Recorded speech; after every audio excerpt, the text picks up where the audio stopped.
Hello guys, good morning, good morning. So guys, si Kamama, nandito si mga Kamama.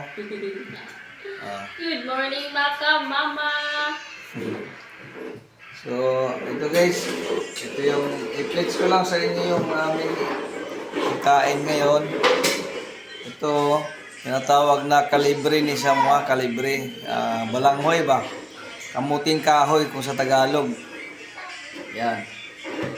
Tapos parisa namin to ng ginamos.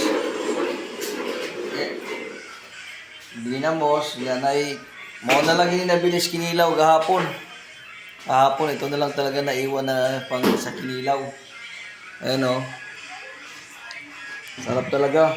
Sarap yung partner ng kamuting kahoy tsaka kinilaw. Tsaka ano, yung ginamos, sa Tagalog yan ay bagoong. Bagoong na isda.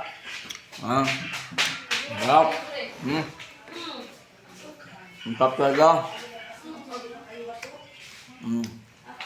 Hilotong chismis nandito, oh. Nagtitimpla lang bagoong hilotong chismis, oh. Hi. Pasong sige. Ako mga ginamos na ato na rosta. Ayan. Pero mga durog na. So, dito kami sa San Jose Habunga, guys. Nandito kami sa bahay ng kapatid ko, nagpa-renovate dito, nagpagawa. Hindi pala renovate, nagpagawa. Yung nagbago ng bahay namin, lumang bahay, pinagawa niya. At maganda naman, salamat at pinagawa niya. Bro.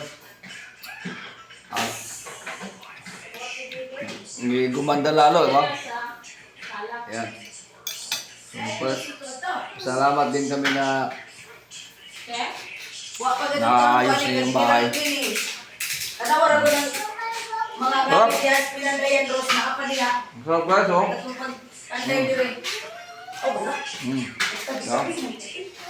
Da?